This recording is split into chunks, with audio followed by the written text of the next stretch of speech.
Welcome to Online Guruji classes. This is part 9th of our lecture series on mensuration. Those who are watching this video for the first time, I request them to watch all parts, that is from part 1 to 8 before watching this video. And those who have not subscribed YouTube channel yet, I request them to subscribe our YouTube channel, and those who have not joined our Facebook group yet, I request them to join our Facebook group Online Guruji also. Clear? And जो लोग इस lecture को पहली बार देख रहे हैं उन लोगों को मैं बता दूं कि हमारे चैनल ऑनलाइन गुरुजी पे हम लोगों ने लगभग मैथ्स के सारे लेक्चर डिस्कस कर लिए हैं। आप लोगों से रिक्वेस्ट करूंगा कि आप लोग उन लेक्चर्स को भी एक बार देख ले और उन्हें सीख ले।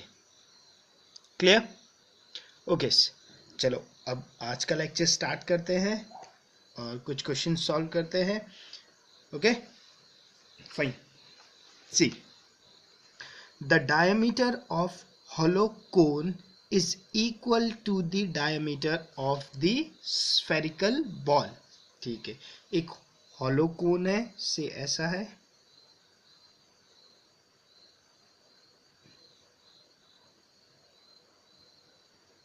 say this is my hollow cone.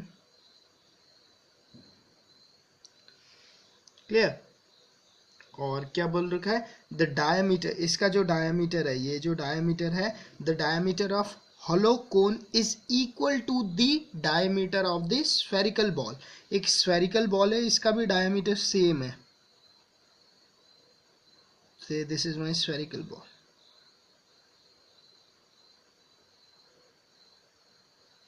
Clear? तो जो डायमीटर इसका है, इस कोन का डायमीटर है, सेम डायमीटर इस स्फेरिकल बॉल का भी है। क्लियर? देखो अब हमने करा क्या, if the ball is placed at the base of the cone, ठीक है, मैंने इस बॉल को उठाया और इस बॉल को इसके ऊपर रखा, बेस पे रखा। क्लियर? ये बेस होता है कोन का। Clear? Then what portion of ball will be outside the cone? ठीक है, ओके, थोड़ा सा ट्रिकी क्वेश्चन है। अगर मैं सोचूं, देखो यहां पर देखने की कोशिश करते हैं, this is my cone. Clear? अगर मैं इसके ऊपर ये स्फेरिकल बॉल को रखूं, क्योंकि स्फेरिकल बॉल का डायमीटर इस कोन के डायमीटर के बराबर है, ठीक है, तो बच्चे लोग क्या सोचेंगे कि क्योंकि उसका डायमीटर आधा है, तो बच्चे लोग ऐसा सोच सकते हैं कि कोन का आधा हिस्सा इस बॉल के, सॉरी, स्फेरिकल बॉल का आधा हिस्सा इस कोन के अंदर तक घुस जाएगा। क्लियर? बट ऐसा नहीं है। क्यों? क्योंकि इस पे यहां पर डिफरेंस होता है। देखो ये तो डी है, ठीक है, ये भी डी है। क्लियर? बट इससे थोड़ा सा नीचे जब मैं आता हूं तो आप लोग देखोगे कि कोन में जो डायमीटर है, कोन में एकदम ड्रास्टिकली ये लेंथ कम होती जाएगी।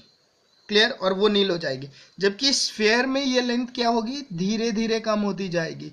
इसका मतलब जब मैं इस बॉल को इसके अंदर रखूंगा तो बॉल का जो बॉल कुछ इस तरह से जाएगा। देखो इस पे,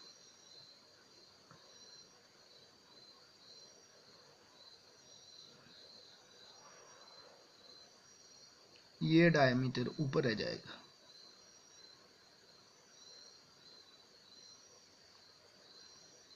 क्लियर? बॉल कुछ इस तरीके से जाएगा इसके अंदर।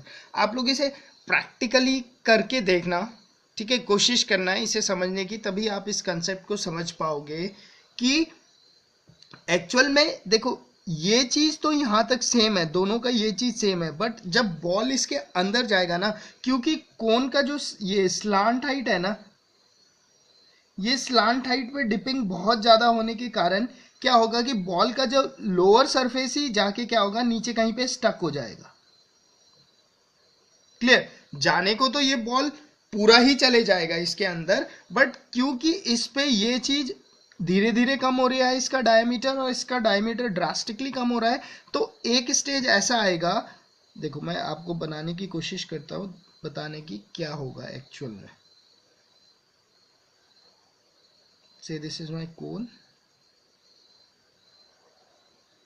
ठीक है, ओके। इसके अंदर मैंने बॉल को डालना शुरू किया धीरे धीरे, तो बॉल जाएगा जाएगा जाएगा जाएगा, बट बॉल एक जगह यहाँ आके कहीं पे टक इन हो जाएगा, ठीक है। बॉल जैसे गया होगा यहाँ पर आके बॉल अगर टक हो गया तो बॉल इससे नीचे नहीं जा पाएगा, इसलिए बॉल का क्या होगा, ज्यादा हिस्सा ऊपर ही रह जाएगा और कुछ ही हिस्सा नीचे जा पाएगा। क्लियर? क्लियर? यहां पर ये टक हो जाएगा, इसके कारण यहां पे परेशानी हो जाएगी। क्लियर? तो क्वेश्चन था, if the ball is placed at the base of the cone, what portion of ball will be outside the कोन? कितना पोर्शन रहेगा? देखो 50% यहां पर है और ये 50 से ज्यादा रहेगा, ठीक है, इतना हिस्सा बाहर रहेगा। इसे प्रैक्टिकली आप लोग एक आइसक्रीम के कोन पे, ठीक है, एक बॉल को सेम डायमीटर का बॉल मतलब कागज से ड्रॉ करके अगर आप उस कोन, आइसक्रीम के कोन के अंदर डालने की कोशिश करोगे उस प्लास्टिक के बॉल जो आपने बनाया है, तो आपको कंसेप्ट समझ में आ जाएगा। एक्चुअल में क्या होगा ना, ये बॉल के ये जो एंड, ये एंड जाके इसके स्लांट हाइट में तो स्लोप एकदम बहुत जल्दी से कम हो रहा है, बट बॉल पे क्या है, बॉल पे एकदम से डिप नहीं आ रहा है, ठीक है ना। तो ये जो एकदम डिप होने के कारण बॉल का कोई फेज यहाँ पर आके पहले ही टक हो जाएगा, जिसके कारण बॉल आधा भी नहीं जा पाएगा। क्लियर? तो इसका आंसर क्या होगा, what portion of ball will be outside the cone? It's greater than 50%, option C. Clear? Okay, ठीक है, होपफुली आपको समझ में आ गया होगा कंसेप्ट। ओके, क्वेश्चन नंबर 2 देखते हैं। ओके, देखो, water flows through a cylindrical pipe of internal diameter 7 centimeter at a rate of 5 meter per second. The time in minutes the pipe would take to fill an empty rectangular tank of dimension this. Clear? देखो, एक empty rectangular tank है, इसका dimension दे रखा है हमें,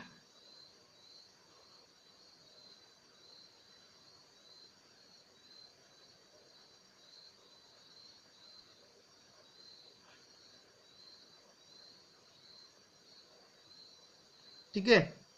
इसका length दिया है 4 मीटर, ब्रेथ दिया है 3 मीटर और इसका हाइट दिया है 2.31 मीटर। क्लियर? ये जो एम्प्टी टैंक है इसे फिल कर रहा है, एक पाइप के थ्रू इस पे पानी जा रहा है। क्लियर? और पाइप का शेप कैसा दिया है मुझे, पाइप का शेप है सिलेंड्रिकल शेप, सच दैट इसका डायामीटर कितना है, जिसका डायामीटर है 7 सेंटीमीटर और इससे पानी किस स्पीड में बाहर आ रहा है, 5 मीटर पर सेकेंड। क्लियर? ठीक है, इतनी बात तो क्लियर है, ठीक है। अब ऑब्वियसली यहां से पानी इस पे जा रहा है, ठीक है, और 5 मीटर पर सेकेंड के हिसाब से स्पीड है इसकी, 7 सेंटीमीटर इसका डायमीटर है, तो ये फिल होना शुरू होगा धीरे धीरे। तो यही पूछा गया है कि कितने मिनट पे ये टैंक फुल हो जाएगा, ठीक है। इस टाइप के क्वेश्चन आप लोगों को बहुत बार पूछे जाते हैं। क्लियर? अब इस टाइप के क्वेश्चंस पे देखो करना क्या है, कुछ भी नहीं करना होगा। क्लियर? देखो यहां देखो, इसका शेप क्या है, सिलेंड्रिकल शेप है। क्लियर? इसका मतलब जो वाटर बाहर आ रहा है वो सिलेंड्रिकल शेप में ही इनिशियली आ रहा है। तो अगर मैं देखो, अगर मैं इस पानी को रोक दूं 1 सेकेंड के लिए, क्लियर, अगर मैं पानी को रोक दूं 1 सेकेंड के लिए, तो मेरे पास क्या होगा, क्योंकि ये 1 सेकेंड में 5 मीटर पर सेकेंड की स्पीड से आता है। देखो इसे समझने की कोशिश करो, ये पाइप है,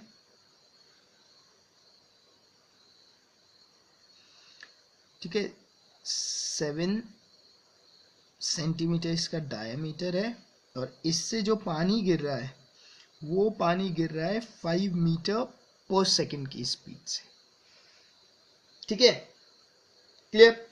अगर मैं इस पाइप को ब्लॉक कर दूं आगे से, तो क्या 1 सेकेंड के लिए ब्लॉक करूं, तो जैसे ही मैं इसे, क्योंकि इसकी स्पीड है 5 मीटर पर सेकेंड, अगर मैं इसे 1 सेकेंड के लिए ब्लॉक करता हूं तो क्या होगा, पाइप में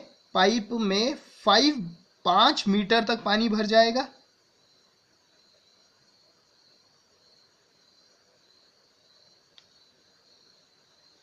क्यों, क्योंकि 1 सेकेंड में वो पानी कितना डिस्टेंस कवर कर रहा था, 5 मीटर कवर कर रहा था, और 1 सेकेंड मैंने उसे रोक दिया, तो 1 सेकेंड में क्या हो गया, 5 मीटर तक उसकी लेंथ आ जाएगी, पानी की लेंथ आ जाएगी, क्लियर।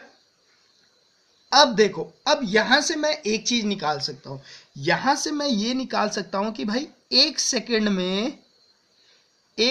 में कितना पानी बाहर निकलता, अगर मैं पाइप को रोकता नहीं, तो 1 सेकेंड में कितना पानी निकलता, क्योंकि इसका शेप सिलेंड्रिकल है, तो मैं बोलता पाई आर स्क्वायर एच, इतना पानी 1 सेकेंड में बाहर निकलता, ठीक है। इसे कैलकुलेट कर लो, पाई को लिख दो 22/7 इंटू आर स्क्वायर 7 इंटू 7, ठीक है, इंटू हाइट, हाइट कितनी आ जाती है 5, क्लियर। अब देखो, क्योंकि ये 7 वाला सेंटीमीटर में है, ये मीटर में है, ठीक है, ये सारे डायमेंशन भी मीटर में है, तो मुझे इस सेंटीमीटर को मीटर में चेंज करना है, पहली बात। दूसरी बात, ये डायामीटर है तो इसे रेडियस भी बनाना है, तो डिवाइड बाय 2 करूंगा, डिवाइड बाय 2 करूंगा, तो ये रेडियस में चेंज हो गया आपका, ठीक है। डिवाइड बाय 100 करूंगा, डिवाइड बाय 100 करूंगा, तो ये किस पे चेंज हो जाएगा आपका, ये पहले ये डायमीटर से रेडियस में चेंज हुआ, उसके बाद ये सेंटीमीटर से किस पे चेंज हो गया, मीटर में चेंज हो गया। तो ये 1 सेकेंड में इतना मीटर क्यूब पानी फेंक सकता है, क्लियर।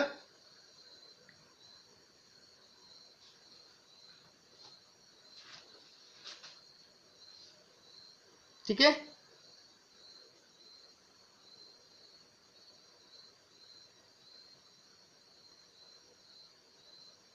ओके, ठीक है। 1 सेकेंड में इतना मीटर क्यूब पानी फेंक सकता है, और इसे कितना टोटल पानी फेंकना है, इसे इतना टोटल पानी फेंकना है, तो मैं बोल देता हूं, क्योंकि ये 1 सेकेंड में इतना पानी फेंक सकता है, तो टोटल इसे कितना पानी फेंकना है, टोटल तो इसे इसका वॉल्यूम फिल करना है, इसका वॉल्यूम कितना होगा 4 इंटू 3 इंटू 2.31, क्लियर। तो मैं बोल देता हूं भाई, इसे 1 सेकेंड में तो लगा इतना 22/7 इंटू 7/200 इंटू 7/200 इंटू 5, 1 सेकेंड में इतना लगा, मैं बोल देता हूं कि इसे लगभग x सेकेंड लगता है, ठीक है, पूरा इसे फिल करने के लिए,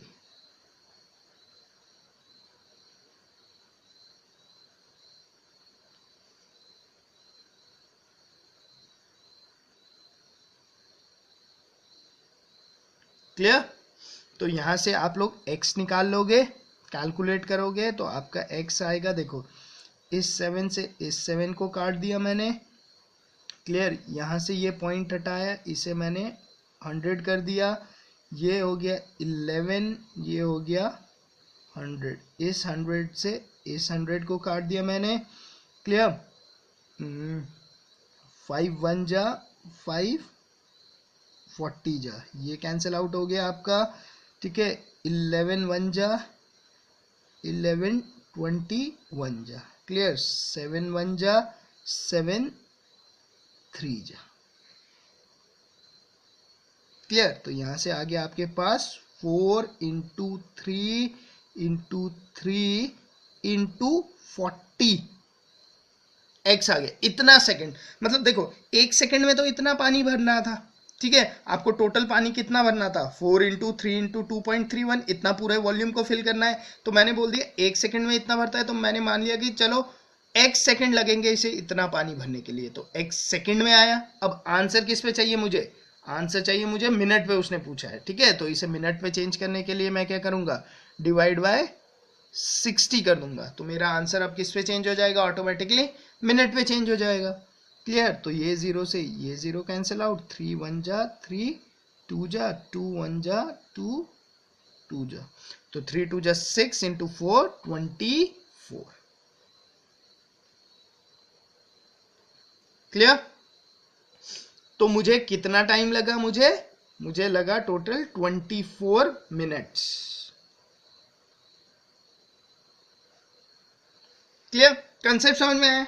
देखो बात ये है, आप लोगों ने निकाल लेना है पहले 1 सेकंड के लिए। अगर ये मीटर पर आर में दिखा देता तो आपको निकाल लेना है 1 आर के लिए। मैंने निकाल लिया कि अगर मैं इसे 1 सेकंड में ब्लॉक कर देता, अगर मैं इस पाइप को 1 सेकंड के लिए ब्लॉक कर देता तो इस पे इतना पानी इकट्ठा होता है। वो पानी कितना है, वो पानी इतना है, 1 सेकंड में इतना है, टोटल कितना है, इतना चाहिए मुझे। क्लियर। तो सीधा सीधा है, 1 सेकंड में अगर मान लो टंकी है, अब टंकी का टोटल वॉल्यूम तो ये है 4 इंटू 3 इंटू 2.31। क्लियर। 1 सेकंड में इतना पानी भर रहा है, तो कितने सेकंड लगेंगे, इंटू x सेकंड लगेंगे इतना को भरने के लिए। क्लियर। x निकाल लिया, मेरा ये सेकंड पे आया, क्योंकि उसने मुझे मिनट पे मांगा था आंसर, तो मैंने डिवाइड बाय 60 करके उसे मिनट पे चेंज कर दिया। क्लियर, ठीक है ना। बहुत ही इजी क्वेश्चन है और इस टाइप के क्वेश्चन आपके पेपर में पूछे जाते हैं। Clear, okay. Next question, okay okay, a sphere and a cube have same surface area। Clear. एक स्फेयर का और एक क्यूब का क्या बोल रहा है, सरफेस एरिया सेम है। अच्छा, अब मुझे बताओ स्फेयर का सरफेस एरिया क्या होता है। अब पहले ये मान लो स्फेयर है, इसका रेडियस है से कैपिटल आर, और एक मान लो क्यूब छोटा सा,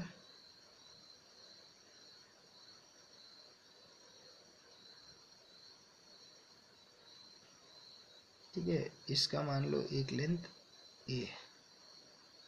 क्लियर। तो स्फेयर का टोटल सरफेस एरिया क्या होता है, 4 pi r square, and a cube, और क्यूब का क्या होता है 6a स्क्वायर। ठीक है, उसने यही कहा sphere and a cube have same surface area. इससे मैं यही लिखूंगा कि 4 pi r square is equal to 6a square. Clear. The ratio of squares of their volume is, ठीक है, the ratio of squares of their volume is, अच्छा, volume of sphere upon volume of cube, इसका square का ratio निकालना है मुझे। यही पूछा ना, the ratio of square of their volume is. Clear. तो ये क्या हो जाएगा, वॉल्यूम ऑफ स्फेयर क्या होता है 4/3 pi r cube upon volume of cube क्या होता है, वॉल्यूम ऑफ क्यूब होता है आपका a क्यूब, और इन दोनों का क्या कर रखा है उसने, स्क्वायर कर रखा है। इसकी वैल्यू मुझे निकालनी। क्लियर। तो ये क्या हो गया आपके पास, देखो ये हो गया 16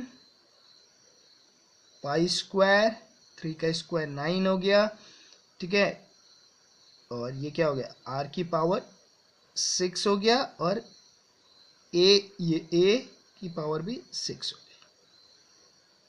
क्लियर।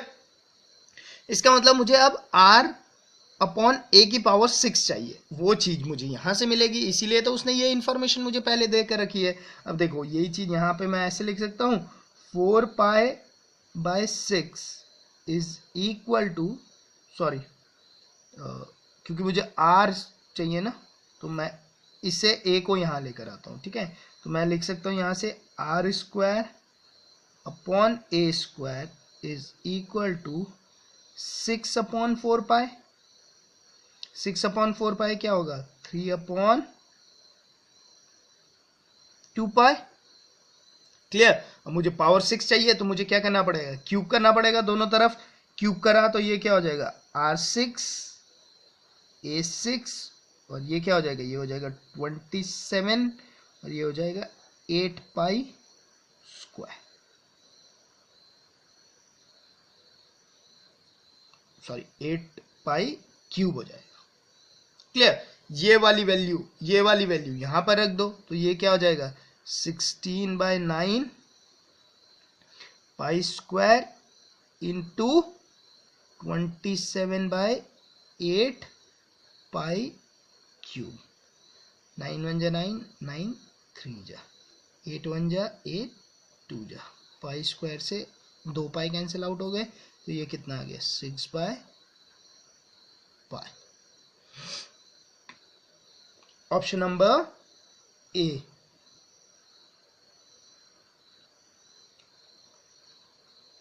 क्लियर। ठीक है। देखो बहुत ही बेसिक से क्वेश्चंस है, इसी टाइप के क्वेश्चंस आपके आते हैं। ठीक है, 2 रिलेशंस होंगे। प्री लेवल में तो एक ही रिलेशंस पे होगा, ठीक है, एक ही फार्मूले से हो जाएगा। इस पे क्या है, वॉल्यूम ऑफ सरफेस 2 फार्मूले का यूज करना पड़ रहा है। प्री लेवल पे जो क्वेश्चंस आएंगे वो तो आपके होपफुली एक ही लेवल वाले होंगे, जिसपे एक ही फार्मूला लगाओ और डायरेक्ट आंसर लो। मेंस पे आते हैं ऐसे क्वेश्चन, ये आपके मेंस के ही क्वेश्चन है। क्लियर। ओके, नेक्स्ट देखते हैं।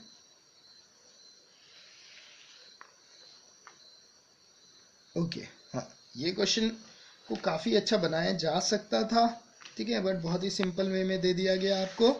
इसे मैं आपको समझाता हूँ। देखो क्या है, एक सेकेंड ना, इसके लिए एक फिगर मुझे चाहिए होगा।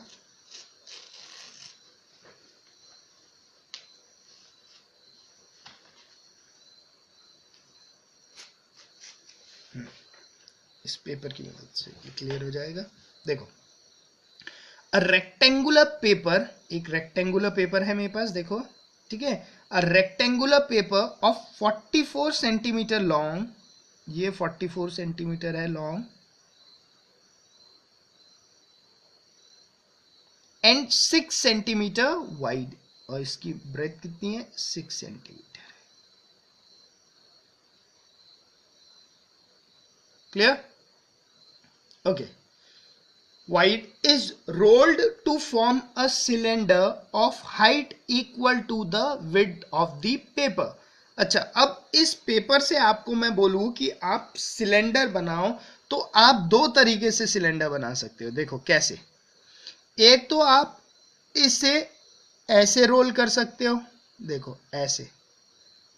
क्लियर। तो ये एक सिलेंडर बन गया। क्लियर। इस सिलेंडर की हाइट कितनी होगी, जब मैंने इसे ऐसे रोल किया, ठीक है, इस क्वेश्चन के लिए नहीं समझना, ये सारे कंसेप्ट के लिए समझना है। इस सिलेंडर की हाइट कितनी है, देखो इस सिलेंडर की हाइट है 6 सेंटीमीटर। क्लियर। और इसका ये जो ऊपर का सरकमफ्रांस है, ये ऊपर तो टॉप में सिलेंडर में सर्कल ही बनता है ना, इसका सरकमफ्रांस कितना होगा, मतलब 2πr कितना होगा इसका, 44 होगा। दूसरा केस ऐसे हो सकता है कि मैं इसे ऐसे भी रोल करके सिलेंडर बना सकता था, ऐसे, ये भी तो सिलेंडर ही बनता। क्लियर। इस केस में इसकी हाइट कितनी होती, इसकी हाइट होती इस केस में 44 सेंटीमीटर। क्लियर। और इस केस में इसका सर्कमफ्रांस क्या होता है, 6 सेंटीमीटर का होता खाली, और हाइट कितनी होती है इसकी, 44 सेंटीमीटर। क्लियर। 2 तरीके से इसे मैं फोल्ड करके सिलेंडर बना सकता हूं। बट इस क्वेश्चन में क्या बोला गया है, इस क्वेश्चन में यह बात बोला गया है कि सिलेंडर पेपर को ऐसे फोल्ड किया गया कि एक सिलेंडर बना जिसकी हाइट उसके विड्थ के बराबर है। इसका मतलब इसे ऐसा मोड़ा गया है, ठीक है, तभी तो विड्थ कितना है, 6 सेंटीमीटर। मुझे इस 6 सेंटीमीटर को इस सिलेंडर की हाइट बनाना है, तो तभी तो ये बनेगा। 6 सेंटीमीटर इसकी हाइट हो गई, तो इसका सर्कमफ्रांस कितना है अब, इसका सर्कमफ्रेंस है 44 centimetre. Clear? Find the radius of the base of the cylinder. अब मुझे पता है कि सिलेंडर का जो सर्कमफ्रेंस बन रहा है ऊपर, वो कितने का है? 44 सेंटीमीटर का है। क्लियर? और मुझे पता है क्या सर्कमफ्रेंस क्या होता है सिलेंडर का? 2πr। 2πr is equal to 44 है। इसका मतलब 2 into 22/7 into r is equal to 44 है। तो यहां से दिस विल कैंसल आउट, यहां से r आ गया मेरे पास 7 centimetre. The radius of the base of the cylinder so rolled is 7 centimetre. Clear? तो इसी क्वेश्चन को ना समझ गए ना आप, कहां से कैसे रोल्ड हो सकता है। दो प्रोबेबिलिटी होती है रोल्ड होने की इसकी, कि वो सिलेंडर का शेप ले, और दोनों मैंने आप लोगों को बता दिया। ठीक है? ऐसे ही रोलिंग के एक क्वेश्चन कोन पे भी आता है। ठीक है? वो क्वेश्चन मिल नहीं रहा मुझे, मिलेगा तो मैं आप लोगों को बताऊंगा। उसमें भी कोन को कुछ ऐसे रोल किया जाता है। क्लियर? तो जो ये वाला विड्थ होता है वो उसकी स्लांट हाइट बन जाती है और ऊपर सर्कमफ्रेंस बन जाता है। ऐसे एक क्वेश्चन है उस पे, बट ट्राइंगल लिया जाता है। क्लियर? ठीक है ना? उस पे क्या होता है? ट्राइंगल लिया जाता है आपका। आई गेस मैंने आप लोगों को करा दिया है ये क्वेश्चन। ठीक है? ट्राइंगल वाला कराया था एक कोन का क्वेश्चन। ठीक है? जिसपे क्या होता है, जो ट्राइंगल का हाइपोटेनस, ऐसे ऐसे एक क्वेश्चन कराया था मैंने। ठीक है? ऐसे करके जो कोन बन रहा था, ठीक है, ऐसे करके कोन बनता है। जो हाइपोटेनस होता है वो कोन का क्या बन जाता है? ऊपर का, टॉप का सर्कमफ्रेंस 2πr बन जाता है। ठीक है? और स्लांट हाइट मिलती है। होपफुली ऐसा क्वेश्चन मैंने करा दिया है। ये क्वेश्चन तो आपको क्लियर हो गया बिल्कुल? ठीक है? ओके, नेक्स्ट देखते हैं। ओके, हाँ, इस टाइप के क्वेश्चंस भी बहुत आते हैं आपके पेपर्स में। ठीक है? इस टाइप के क्वेश्चंस को करने का बेस्ट तरीका क्या होगा मैं आप लोगों को बताता हूँ। क्लियर? देखो क्या होगा। Okay, if the height of a right circular cone is increased by 200% and the radius of the base is reduced by 50 centimetre, जो हाइट है इसे 200% इंक्रीज कर दिया। क्लियर? और जो बेस का रेडियस है इसे 50% रिड्यूस कर दिया। क्लियर? तो मुझे पूछा है कि वॉल्यूम ऑफ कोन पे क्या इसका असर पड़ेगा। क्लियर? अब देखो, क्योंकि उसने मुझे ना हाइट दी है ना रेडियस दिया है। ठीक है? और 200% और 50% का रिड्यूस है। ये 200% से अप हो गया, ये 200% से डाउन। क्लियर? से मैं मान लेता हूं कि हाइट सिलेंडर की 10 थी और रेडियस भी सिलेंडर का 10 था इनिशियली। ये इनिशियल केस। और 200% अप होने के बाद हाइट कितनी हो जाएगी? देखो, खुद सोचो। h 10 उसका हाइट था, 10 का 200% से वो अप हो गया, तो 10 का 200% कितना होगा? 20। इतने से वो बड़ा है, तो हाइट कितनी हो जाएगी? 30 हो जाएगी। सिमिलरली रेडियस 10 था और उसे 50% कम कर दिया गया। 10 का 50% कितना होता है? 5। इतने से कम कर दिया, मतलब 10 को 5 से कम कर दिया, तो रेडियस कितना बच गया उसका? 5। Clear? Okay, then the volume of the cone. Volume of cone में क्या चेंजेस आए? तो चेंजेस, परसेंटेज चेंजेस क्या निकालते हैं हम? देखो, इनिशियल वॉल्यूम, सॉरी, अब देखो डिक्रीज हुआ या इंक्रीज हुआ, है ना? ये बात भी तो होती है। क्लियर? तो देखो, जो है ना, जो कांस्टेंट है उन्हें तो लेने की जरूरत ही नहीं होती है। क्लियर? क्यों नहीं जरूरत है? क्योंकि कांस्टेंट, कांस्टेंट तो आपको पता है फॉर्मूला क्या होता है। या तो ऐसा होता है ना, इनिशियल या फाइनल, इनिशियल माइनस फाइनल अगर डिक्रीज का केस है, अपॉन इनिशियल। ये डिक्रीज का केस होता है। और इंक्रीज के केस में क्या होता है? Final minus initial upon initial. ठीक है। तो जो कांस्टेंट वाले टर्म है वो तो दोनों पे कांस्टेंट होते हैं, वो बाहर निकल जाते हैं और नीचे के कांस्टेंट से वो कैंसिल आउट हो जाते हैं। ठीक है, तो जब भी परसेंटेज डिफरेंस या परसेंटेज में क्या डिफरेंस रहा, मतलब परसेंटेज इंक्रीज हुआ या डिक्रीज हुआ, इस टाइप के जो क्वेश्चंस होते हैं तो उसमें जो कांस्टेंट वैल्यू होती है उसे लेने की जरूरत नहीं होती है। क्लियर? ठीक है, मैं यहां आपको लेकर भी दिखा दे रहा हूं। तो देखो, तो फाइनल क्या हुआ वॉल्यूम, फाइनल वॉल्यूम हुआ 1/3 pi r square 25 into H 30। Clear? ये फाइनल हुआ। इनिशियल क्या रहा, 1/3 pi r square into H. Clear? तो इसका मतलब इनिशियल वॉल्यूम क्या था, 1/3 1000 पाई, ये इनिशियल था। फाइनली क्या हो गया, 750 पाई अपॉन 3, ये फाइनल हो गया। इसका मतलब क्या हुआ, इसका मतलब ये हुआ कि ये किसका केस है, देखो final quantity is less than initial quantity, तो ये डिक्रीज का केस है। डिक्रीज का केस होगा तो कैसे निकालते हैं, initial minus final upon initial. Initial तो हमेशा ही नीचे रहता है।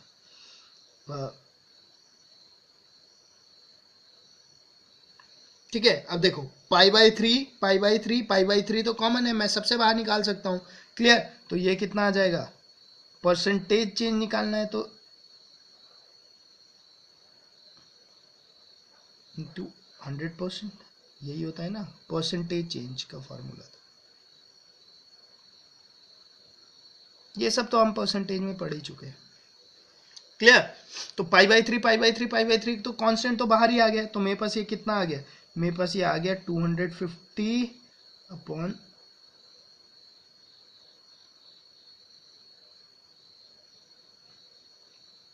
1000 इंटू 100%। क्लियर? तो ये जीरो, ये जीरो, ये जीरो, ये जीरो, ये जीरो, ये जीरो, ये कितना रह गया, 25% रह गया। Then the volume of cone, volume of cone क्या हुआ, देखो इनिशियली ज्यादा था, बाद में कम हुआ। कितने से कम हुआ, 25% से कम हुआ। क्लियर? तो आप लिखोगे डिक्रीज बाय 25%। क्लियर? देखो करने को तो ये आप लोगों को इतना कुछ, आप लोगों को ये पता होना चाहिए कि यार कांस्टेंट वैल्यू तो लेना नहीं है। ठीक है, एग्जाम्स पे अगर ये ऐसा क्वेश्चन आता है तो देखो फटाक से होना चाहिए, आप लोगों को पता है कांस्टेंट वैल्यू तो लेना नहीं है। ठीक है, अगर मान लो एग्जाम्स पे क्वेश्चन आता है तो क्या कितने स्पीड से होना चाहिए मैं बताता हूँ। आपको पता होना चाहिए यार कांस्टेंट से तो डिफरेंस आता ही नहीं है परसेंटेज पे कभी भी। ठीक है, क्योंकि वो तो कैंसिल आउट होता है। तो आपको पता है ये क्या होगा, ये पाई आर 1/3 कांस्टेंट है, पाई कांस्टेंट है, आपने बोला आर स्क्वायर एच, आपने बोला ये आर स्क्वायर 25 इंटू एच करा, आपने बोला ये 750 है, आपने बोला ये कितना है 1000 है, तो आपने बोला यार 1000 से ये कितना हो गया 750 हो गया। इसका मतलब ये क्या हो गया, 25% से डिक्रीज है, डिक्रीज बाय 25%। खत्म। ठीक है, कितना लगा इसमें, 10 सेकंड लगना था इस क्वेश्चन को करने में। ये सब तो आप लोगों को समझाने के लिए, पेपर में ऐसे थोड़ी करना है, पेपर में इतना टाइम नहीं होता कि आप लोग ऐसे सजा के एकदम ऐसे करोगे। क्लियर? वहां तो फास्ट होना है आपको, एकदम फास्ट। क्लियर? ठीक है ना? होपफुली आप लोग समझ गए होंगे मैं क्या समझाना चाहता था इस क्वेश्चन में। ठीक है, एकदम मैं एकदम क्लैरिटी के साथ फॉर्मूलेज भी लिख के एकदम समझा देता हूँ, ताकि जिन्हें समझ में ना आता हूं या जो पहली बार सीख रहे हो या जिन लोगों ने परसेंटेज नहीं पढ़ा उन्हें भी ज़्यादा फाइट ना हो। क्लियर? ओके, होपफुली आपको ये लेक्चर पसंद आया होगा, और कोशिश ये करेंगे कि कल के नेक्स्ट लेक्चर में हम लोग क्या करेंगे, हम लोग हो सके तो जो ये ट्रेपीजियम है और रोम्बस है इसे डिस्कस कर लेंगे। स्क्वायर हो गया और आपका रेक्टेंगल हो गए, ये तो सभी को आता ही है, ठीक है, इनके ऊपर भी लेक्चर बना देंगे। बट क्योंकि परसों से तो एग्जाम से शुरू है, तो कल क्या कर लेंगे हम, ट्रेपीजियम और रोम्बस के ऊपर भी एक लेक्चर बना देंगे, ठीक है। आप लोग उस लेक्चर को देख लेना। तो अगर क्वेश्चन आते हैं ट्रेपीजियम और रोम्बस से, ठीक है, प्रोबेबिलिटी होती है इनसे क्वेश्चन आने की, तो आपका क्वेश्चन गलत नहीं होगा, trust me. Clear? Okay, hopefully आपको लेक्चर पसंद आया होगा। अगर लेक्चर पसंद आया है तो प्लीज़ इसे लाइक कीजिए, चैनल को सब्सक्राइब कीजिए, ज़्यादा से ज़्यादा लोगों के साथ चैनल को शेयर कीजिए, ताकि ज़्यादा से ज़्यादा लोग इस इनिशिएटिव का फ़ायदा ले सके। Okay, thank you.